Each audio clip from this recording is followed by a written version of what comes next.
Hello everyone, I am Sadia from 9th standard. Today we discuss about force and law of motion. Firstly, we discuss about force. We also study in lower class what is force. Force definition: push or pull of an object is called force. अब हम इस class में पढ़ेंगे is defined as the push or pull on an object with mass that cause it to change its velocity. जब एक object में हर एक object में एक्टिविटी मास होती है जिसकी हम जब उसको पुश और पुल करते हैं तो उसकी जो वेलोसिटी है वो चेंज हो जाती है। और जो ये है इट्स अ वेक्टर क्वांटिटी, ये जो है वेक्टर क्वांटिटी है और इसका ऐसा यूनिट है न्यूटन। और इसके अब इफेक्ट्स पढ़ेंगे हम। Force can move stationary object, force किसी भी रुकी हुई चीज़ को मूव कर सकता है, हिला सकता है। Force can stop a moving object, force किसी भी चलती हुई चीज़ को रुका सकता है।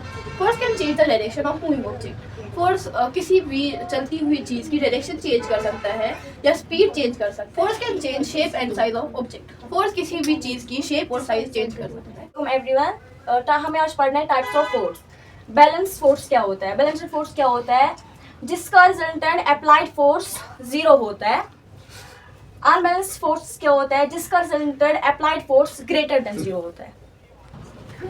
अस्सलाम वालेकुम गाइस, तो हम आज देखेंगे फोर्स के बारे में कुछ। जो फोर्स होता है वो बराबर होता है mass into acceleration.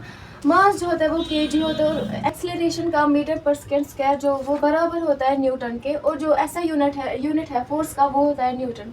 Hello guys, I am Shabnam Bashir from 9th standard. Today my topic is Newton's law of motion. Newton's ने गैलीलियो के आइडियाज को स्टडी किया, फिर 3 लॉ दिए। First law of motion, second law of motion and third law of motion. First law of motion, जिसको हम law of inertia भी कहते हैं। कोई चीज़ जो रेस्ट में है वो रेस्ट में ही रहना चाहती है, कोई चीज़ जो मोशन में है वो मोशन में ही रहना चाहती है एंड जब तक हम उसको एक्सटर्नल फोर्स अप्लाई नहीं करेंगे। एग्जाम्पल बॉल, ये रेस्ट में है, जब तक हम इसको किक नहीं करेंगे ये मोशन में नहीं आएगी। एग्जाम्पल कार, जब तक हम इसको ब्रेक नहीं मारेंगे तब तक ये रेस्ट में नहीं आएगी। आज हमें पढ़ना है इनर्शिया। ये टेंडेंसी ऑफ ऑब्जेक्ट है, उसमें कोई भी चेंज आए उसको रेजिस्ट करता है, इसको हम बोलते हैं इनर्शिया। इनर्शिया मास से मेजर किया जाता है। अगर मास ज्यादा होगा तो इनर्शिया ज्यादा होगा, अगर मास कम होगा तो इनर्शिया कम होगा। Hello everyone, this is Shruti Imtiaz from class 9th and today I'm going to teach you about momentum. ये जो मोमेंटम होता है ये प्रोडक्ट होता है मास और वेलोसिटी जो होती है एक ऑब्जेक्ट की, उसका जो प्रोडक्ट होता है उसको हम कहते हैं मोमेंटम। और जो ये मोमेंटम होता है इसको हम कहते हैं power of a moving object. और इसको जो हम है इसको हम डिनोट करते हैं P से। P is equal to mv, mass velocity. ऐसा यूनिट जो होता है इसका वो होता है kg, m/s, मीटर पर second.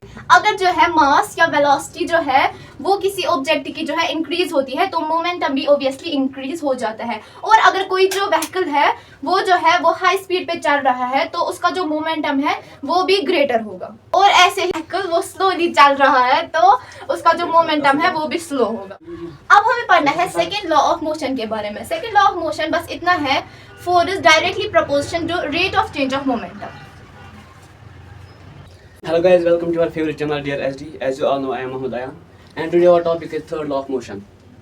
Third law of motion क्या होता है? ये होता है जब हम किसी भी चीज़ या किसी भी ऑब्जेक्ट पर फोर्स अप्लाई करते हैं वो भी वहाँ से उतना ही फोर्स एक्सर्ट करता है। और ये इक्वल होता है मैग्नीट्यूड के और अपोजिट होता है डायरेक्शन के। जो भी कोई एक्शन होता है उसका एक इक्वल अपोजिट रिएक्शन होता है। जो यहाँ से हम फोर्स एक्सर्ट करते हैं उसे हम एक्शन बोलते हैं और जो वहाँ से फोर्स एक्सर्ट होता है उसे हम बोलते हैं रिएक्शन। एग्जाम्पल जैसे हम देख सकते हैं वॉकिंग, जब हम वॉक करते हैं, जब हम चलते हैं तो हम पीछे की तरफ एक्शन होता है और आगे की तरफ रिएक्शन होता है। Hey everyone, how are you? Assalamu alaikum. I Basit Nasir in front of you.